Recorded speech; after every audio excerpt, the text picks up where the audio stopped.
옆분과 인사해야죠. 웃으면서 삽시다. 오늘 하나님 앞에 예배드리는 거룩한 주일이지만 또 한편으로는 민족의 명절 설입니다. 그런데 여러분들이 웃어야 가정에 오는 자녀들도 웃고 또 자녀들이 웃어야 부모가 또 그 마음에 기쁨이 생겨서 웃게 됩니다. 그래서 여러분 오늘 하루뿐만 아니라 연휴가 좀 길죠? 이 긴 날 내내 웃을 수 있는 많은 복된 일들이 생기길 간절히 축원합니다.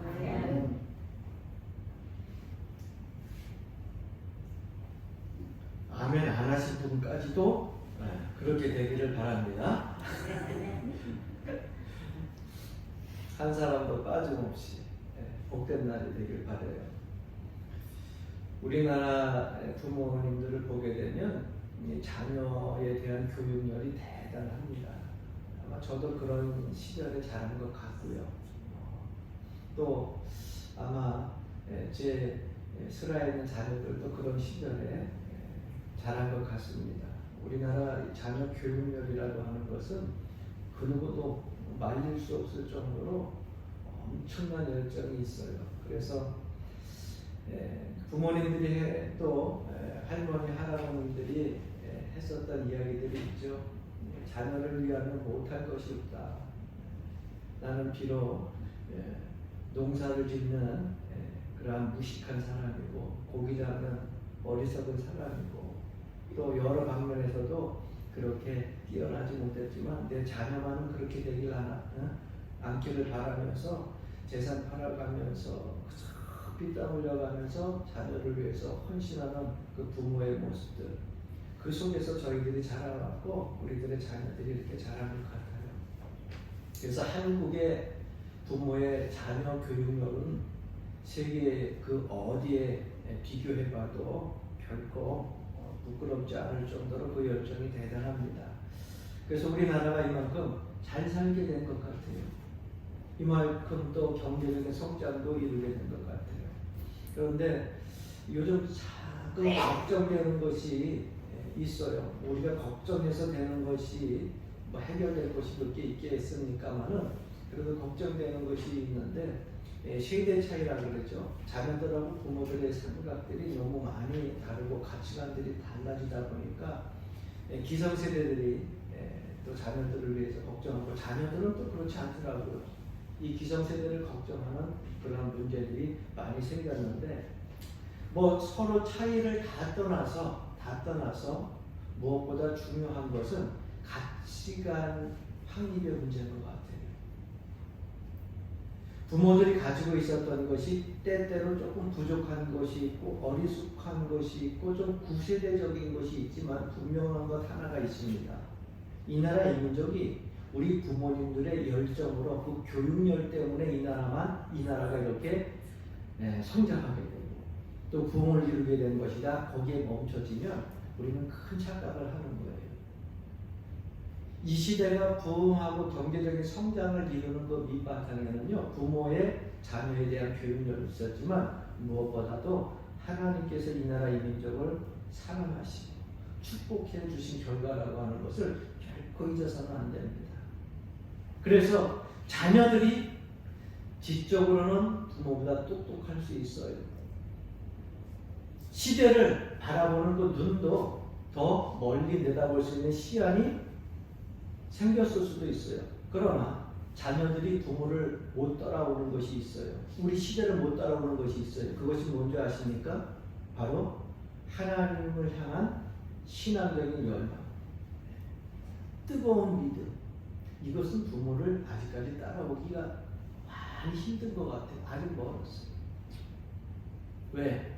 그때는 가진 것 없고 아는 것 없어도요, 그저 내 아이 가슴에 안고 등에 업고 그렇게 추운 겨울날이라도 먼 곳마다 안고요, 하나님 앞에 나가서 그 자녀를 위하여서 나라를 위하여서 무릎 꿇고 찬바닥에서 기도했던 부모들이 있었거든요.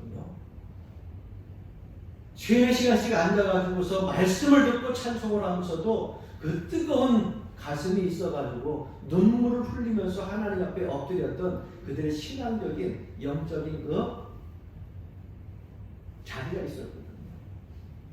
여러분 그것을 무시할 수가 없어요. 그래서 하나님이 우리나라 사랑하셔가지고 선교의 강국으로 세워주시고 오늘날 이토록 경제적인 축복도 받게 된 것을 우리가 결코 잊어서는 안 됩니다. 그래서 저는 이스라엘 백성들이 다른 나라 사람들이 뭐 이렇다 저렇다 해도 이스라엘 백성들의 가정교육만큼은 참 본받을 만한 나라다라고 하는 생각을 늘 갖고 있어요. 여러분 미국에 이스라엘 사람들이 살고 있는 평균의 수가 한 3%에서 조금 넘을까 말까 한대요. 그러니까 전체적인 인구에. 그런데 그 미국의 학생들을 가르치는 대학 교수들 30%가 어디 나라 사람이냐면 이스라엘 사람들이에요. 미국 사람들 노벨상 많이 타죠. 노벨 문학상 외에도 노벨상들을 많이 타죠.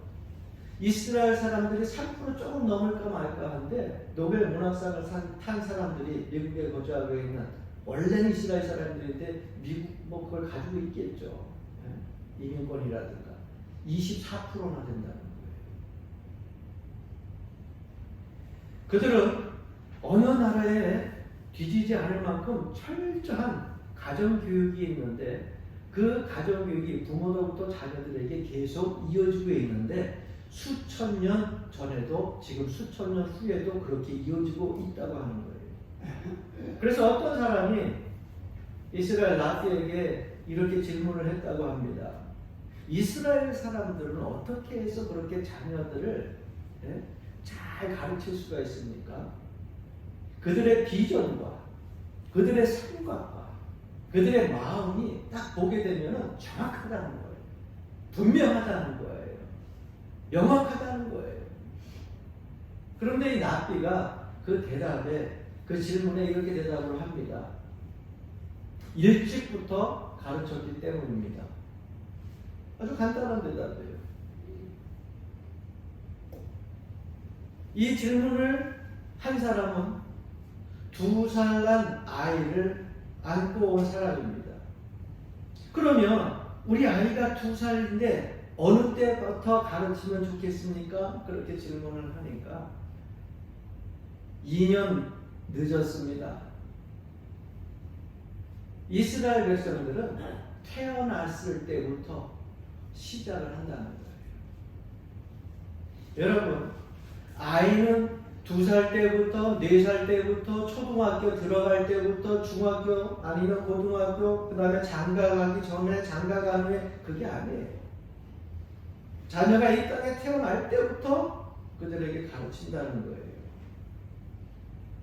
여러분, 그 교육이 무엇일까요? 아주 간단합니다. 그들에게 가지고 있는 교육 방법은 쉐마예요, 쉐마. 한번 따라합시다. 쉐마. 무슨 말인가 하죠? 우리나라 말로 한번 따라합시다. 들으라. 들으라. 이스라엘 사람이라고 하면은 이 쉐마라고 하는 들으라. 우리나라 말로 아주 중요하게 여긴다는 겁니다. 그럼 뭘 들었느냐? 오늘 이 본문 말씀에 5절 말씀입니다. 너는 마음을 다하고 뜻을 다하고 힘을 다하여 내 하나님 여호와를 사랑하라.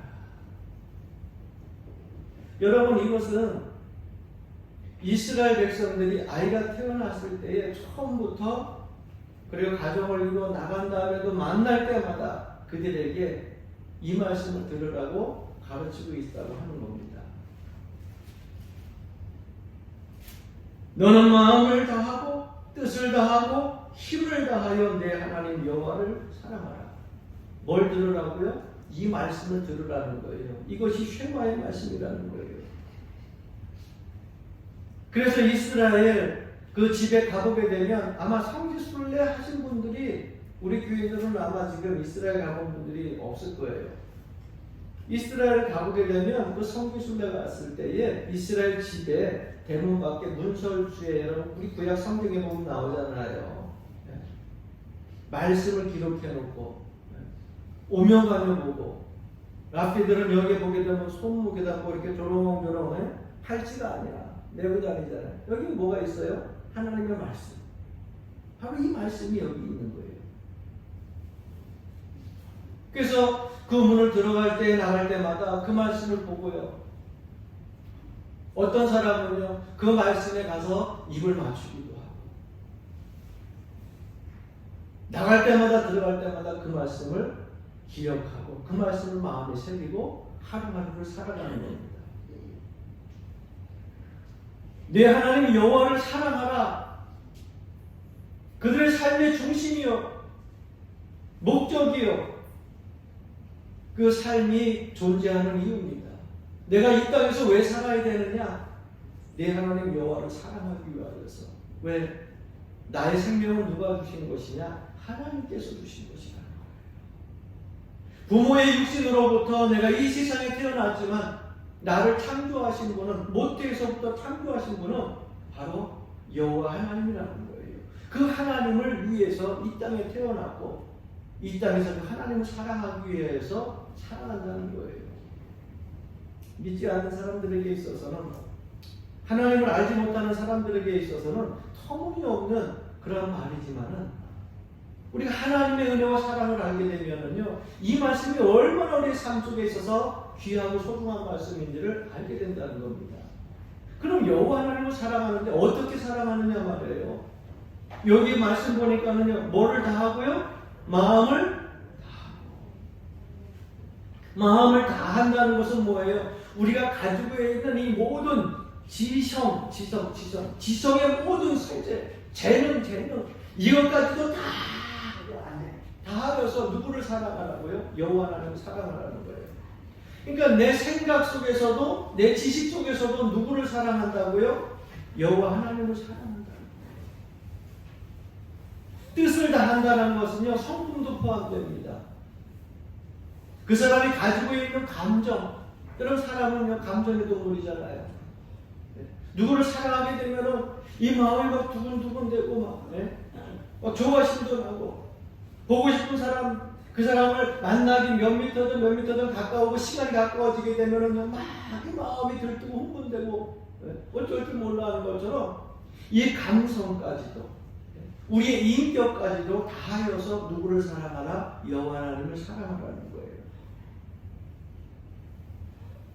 그럼 힘을 다하여는 뭐예요? 여러분 말 그대로 체력의 체력. 우리가 남아있는 이 체력을 다 하여서 하나님을 사랑하라는 거예요. 여러분 걸어다니는 힘이 있죠? 목사님, 나는 이제 힘이 없어가지고 너무너무 힘들어요. 근데 먹을 때 보니까는 씹더라고.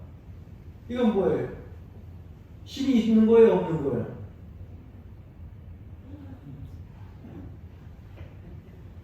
여봐, 힘이 있잖아. 네. 왜? 여러분 힘 없으면 눈도 안 떠져. 힘이 있으니까 가면 다 떠지잖아. 다 힘이 있는 거야. 이런 체력이 남아있을 때 이 모든 체력을 다 해서 누구를 사랑하라고요? 여호와 하나님을 사랑하라. 이것이 그들의 교육 이념이요, 철학이었다는 것입니다. 이스라엘의 교육 형태는요, 크게 둘로 나뉘어지고 있어요. 바벨론 포로 이 시대 이전과 그 이후로 나눠 설명을 하고 있는데, 아브라함 시대부터 바벨론 포로까지 수천 년 동안 이스라엘에는요, 초등학교, 어떤 학교가 없었어요. 우리나라 뭐 요즘 유치원, 유아원, 어린이집 이런 게 어디 있습니까? 어디서 뭘 배우려고 했는데도, 배우고 싶어도 배우려는, 가르쳐주는 그런 초등학교, 이런 학교 시절이 없었어요. 그들에게 내려오는 것은 오직 하나님의 말씀과 전승과 가정교육뿐이었어요. 그러니까 수천 년 동안 그렇게 학교도 없이 가정에서 교육을 했던 이스라엘 백성들이 그렇게 뛰어날 수 있었고, 오늘날 이 시대에도 하나님의 축복을 받는 나라로 중심에 서 있을 수 있었던 것은요, 하나님의 말씀을 기억하고 여호와 하나님을 사랑하고, 사람이 이 땅에 왜 태어났는지, 왜 생존하고 있는지 그 이유를 분명히 알았기 때문이라고 하는 거예요. 그래서 그들이 지금도 초등학교가 되면은요, 성경의 집, 성서의 집이라고 하는 벳하세파라고 하는 학교에서 교육을 받습니다. 여기 가면은 어떤 교육을 하는 줄 아십니까? 가면은요, 우리처럼 뭐 수학 공부하고 도덕 공부하고 그게 아니에요. 가면은 하나님의 말씀 펴놓고 하나님의 말씀을 암송하는 거야. 그러니까 초등학교 때는 가서 뭐 했냐? 하나님의 말씀을 보고 하나님의 말씀을 암송해요. 우리나라 옛날 공부 가르칠 때 뭐 천자문, 그 다음에 논어, 맹자, 사조, 삼중, 독구서 읽고 외우고 하는 것처럼 무조건 하나님의 말씀을 가서 암송하는 거예요. 그 다음에 한 중학교 정도, 그 정도의 나이가 되면은 베탈무드라고 하는 학교에 가게 되는데, 거기서는 뭘 가르쳤냐? 설명의 집이라고 해서 이스라엘 백성들에게 이 성경에 대해서 이제 암송만 했던 이 하나님의 말씀에 대해서 그거에 대해서 설명을 해주는 거예요. 그리고 거기에 탈무드라고 하는 그 책을 가지고 그들이 공부를 하게 됩니다. 그리고 고등학교 정도 가게 되면 벳함미드라시라고 하는 그러한 연구의 집에서 그들이 훈련 도장에서 훈련을 받듯이 그들 스스로 판단하고 스스로 가치관을 가지고 어떻게 살아가야 되는지를 그들이 그곳에서 형성하고 가치관 정립을 하는 거예요. 그러니까 초등학교, 중학교, 고등학교 이 모든 것들이 어디에 중점이 맞춰져 있느냐? 하나님의 사람으로서, 하나님의 창조자로서, 하나님을 사랑하는 사람으로서 이 땅에서 어떻게 살아가야 되는가, 이거에 초점이 맞춰져 있는 거예요.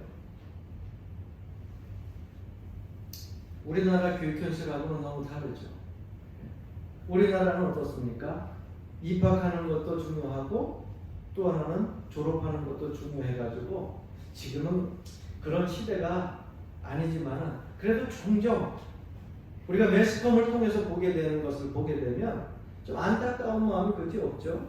남의 논문을 몽땅 뺏겨가지고 이상한 일들로 나라의 이슈거리가 되고, 입학하지도 않았는데 입학했다고 하고, 그 학교 학생이 아닌데도 그 학교 학생이라고 하고, 때때로는 권력을 가지고 힘을 가지고 때때로는 물질을 가지고서 그저 어떻게 졸업장이라도 얻어보려고 그렇게 애쓰는 교육 현실을 보게 되면 우리 모든 부모들의 마음으로 그렇게 뜨거운 그러한 열정을 가지고 그 자녀들을 교육시켰지만 분명하게 목적이 잘못됐어요.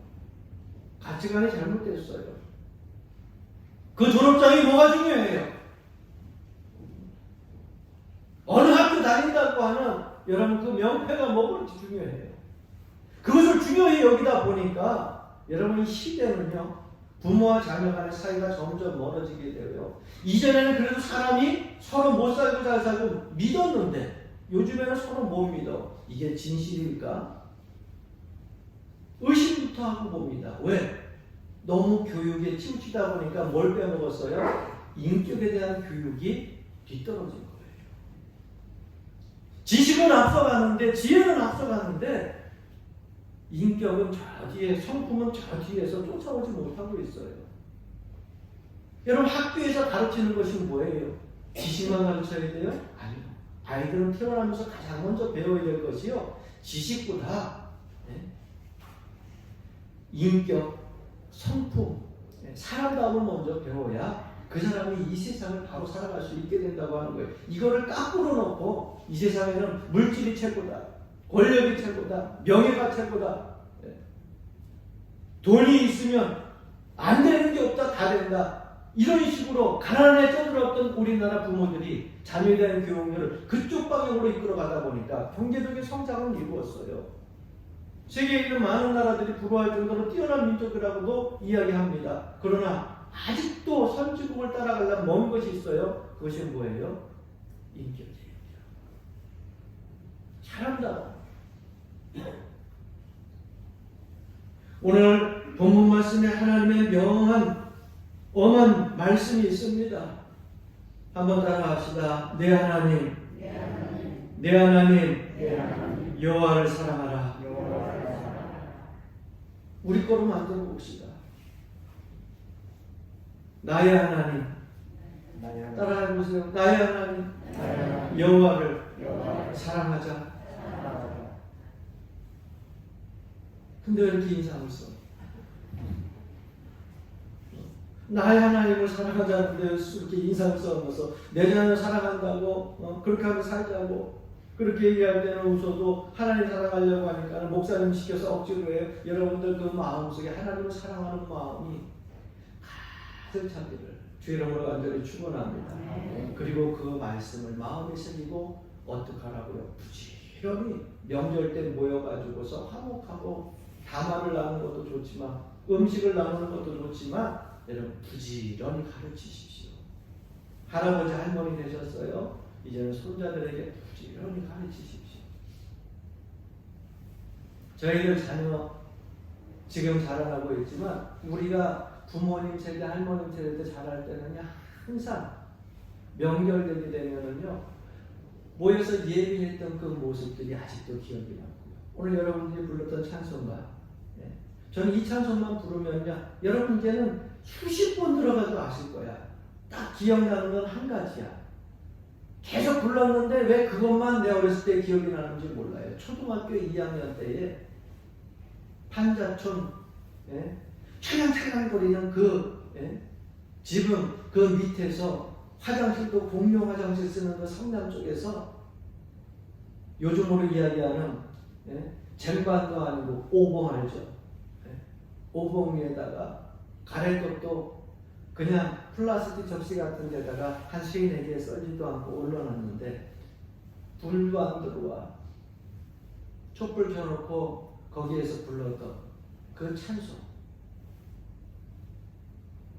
춥지만 바람은 불지만 그 기계떡이라고 그러죠. 뚱뚱뚱 3-4개 잘라놓고 그 옆에 달아있는 기계떡 남은 거 몇 개 이렇게 있고 그 앉아서 부르면서 사철의 봄바람 불어있고 하나님 아버지 모셨으니 이곳이 천국이라고 하는 찬송 부르는 그 기억이 아직도 잃어버리질 않아요. 내가 하나님을 사랑하면 내 마음에 이 말씀을 가슴에 새기고 있다고 하면 어떻게 해야 돼요? 가르쳐야죠. 자녀에게 가르쳐야죠. 성경에 보니까 부지런히 가르치라고 말씀하고 있어요.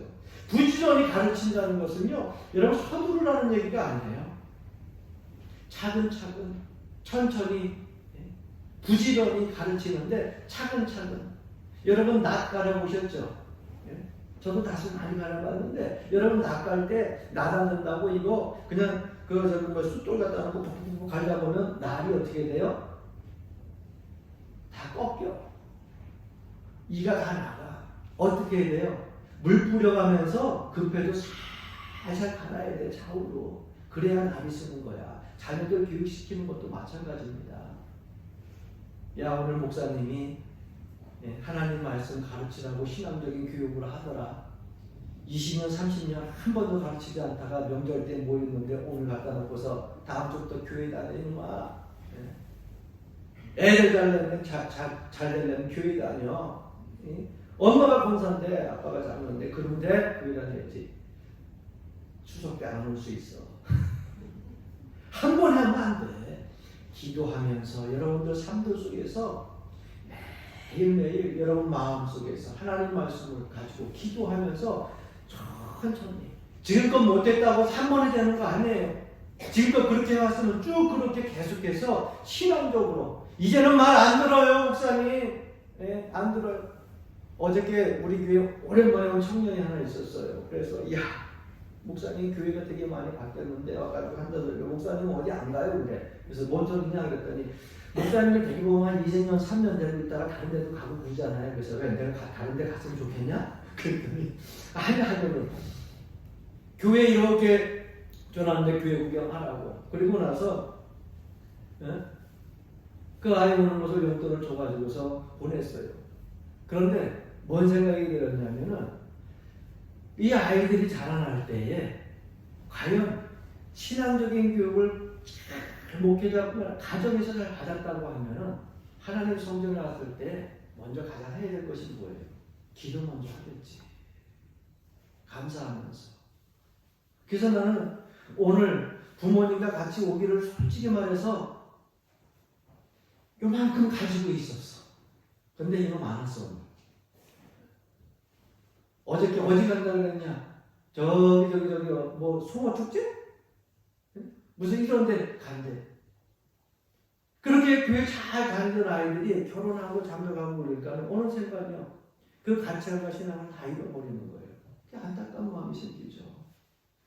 여러분들의 자녀들이 명절이라고 해서 또는 특별한 날이라고 해서 세상에 거하지 아니하고 하나님 성전에서 기도하며 하나님 말씀을 듣고 축복받는 자리에 있기를 간절히 축원합니다. 부모가 기도해야 돼요. 부모가 그 자녀들을 가르쳐야 돼요. 다 커서 말 안 듣는다고요? 그렇다고 말 안 해요? 여러분 신앙적인 훈육과 양육은요 계속해서 주님 앞에 설 때까지 해야 돼요. 할렐루야. 죄송한 얘기지만은요 제가 부모님에게 가끔 듣는 얘기가 있어요. 뭐 아버님이 목사님이니까는 뭐 목사님이 늘 그런 얘기를 하겠지 그런데 저는 늘 그런 얘기 듣는데 웬만하면 제가 가정 얘기를 안 하는데 가끔 그런 얘기를 하셔요. 집사님, 권사님의 자녀들이 이렇게 신앙생활 안 하고 이렇게 세상 죄악에서 빠져 살아가 지금은 말을 안 듣는다 그냥 내버려 두는데 나중에 그들이 생명 끝나가지고 자기는 천국 갈 때 그 자녀들 지옥 갈 때 그 모습을 어떻게 보려는지 모르겠다. 여러분 지금은 이해가 안 되죠. 가슴에 와 닿지도 않아요. 천국과 지옥이라고 하는 이 현실 이거는 우리가 상상의 세계만 있는 줄 알고 그것을 아직까지는 체험하지 못해서 몰라요. 근데 저는 그 말씀을 들을 때마다요 내 마음속에 맺혀지는 것이 있어요. 우리 옛날에 세월호 사건 때도 그렇고요. 요즘에 이태원 사건 때도 보게 되면요 내 억장이 무너져요. 그 부모들이 막 국회에 나와서 눈물을 흘리고서 막 누워 있다가 막 멀쩡한 남자들이 막 기절하고 그러는 걸 보게 되면 저 모습 속에서 자녀를 잃은 그 부모의 아픔이라고 하는 것은 그 부모 아니면 다 알지 못하겠죠. 그러나 그 아픔을 어느 정도 우리가 알 수 있을 것 같아요. 그렇다고 하면 그건 잠시뿐이죠. 영원한 천국과 영원한 지옥으로 나누어질 때 내가 천국에 있을 때에 아브라함이 나사로를 보듯이 빨리 볼 수 있는데 내 육신에 그토록 일평생 온 힘을 다해 살아냈던 그 자녀가 그 지옥에 있다고 하면 여러분들 그 영원한 천국에서 얼마나 마음이 아플까. 그래서 천국에서도 저는 가끔 그런 생각을 해요.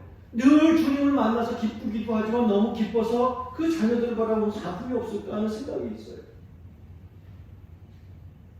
여러분 후회하지 아니하도록 생명이 끝나는 날까지 자녀를 위하여 기도하고 하나님 말씀을 가지고 양육하고 부지런히 가르치기를 주님으로 간절히 축원합니다.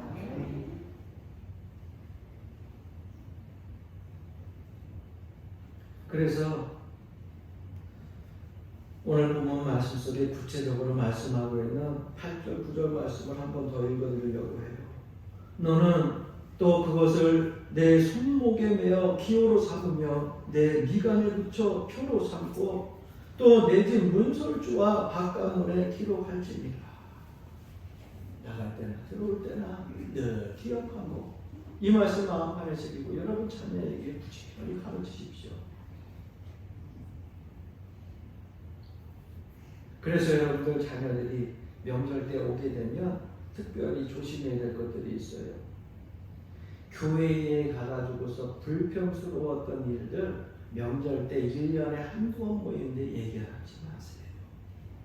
여러분 사람들 사는 곳에 교회에 들어오면 다 만족하겠어요? 교회에 들어와서 그래갖고 가도 사람이 마음에 안 들 수 있고요. 때때로는요 그토록 잘 살긴 목사님이 예쁘다가도 어느 때는 속 시험이 들어와가지고서 꼭 마음에 미운 털이 박혀가지고서 꼴 보기 싫을 때도 있는데 그걸 보면은 야 그러면서 자녀들한테 얘기하고 가족끼리 얘기하고 그러게 되면은요 그 자녀들이 자라면서 참 이상하죠. 제가 그랬잖아요. 수십 년 지금 50년 반평생 이상을 살았는데 기억나는 것이 여러분 기계똥 놓고 사찰에 못바란 하나님 없는다 그랬잖아요.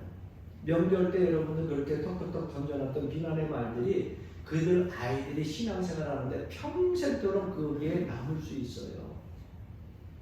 그러니까 명절 때는 좋은 덕담들을 나누고 좋은 믿음의 이야기들을 나누고 할렐루야. 좀 내가 좀 부족하고 어설퍼도 따라해 보실래요? 목사님 멋있다고 최고라고. 그러면 1년에 한 번 왔다가 명절 때 왔더니 야 얼마나 목사님이 멋있고 그렇게 좋으면은 명절 갈 때마다 1년에 한 번씩 꼭 얘기를 하는 거예요. 그런데 그들이 그러다 보면 나중에 신앙생활 할 때 여러분 그것을 가지고 있어요. 교회 생각, 목사님 좋은 생각, 권사님 장로님 좋은 생각. 여러분 좋은 생각은요 긍정적인 에너지를 주잖아요. 애들 신앙생활 하는데도 큰 도움이 되는 거예요. 할렐루야. 그것이 부모의 역할이에요. 100명의 교사보다 한 사람의 신앙의 어머니가 훨씬 낫다고 허버트라고 하는 분은 말했습니다. 훌륭한 신앙의 어머니가 훌륭한 자식을 둘 수 있는 거예요. 저는 오늘 이 본문 말씀 속에서도 우리가 설교의 제목 보게 되면 부모의 기도 이렇게 제목을 정했는데 컬럼니스트 벤 뷰렌이라고 하는 사람이 부모의 기도라고 하는 그러한 글을 썼어요. 그래서 좋은 지침이 돼서 여러분들에게 함께 듣고 가슴 깊이 좀 새겨보려고 이 기도문을 여러분들에게 읽어드리고 말씀을 마치려고 합니다. 오 하나님, 저를 훌륭한 부모가 되게 하옵소서.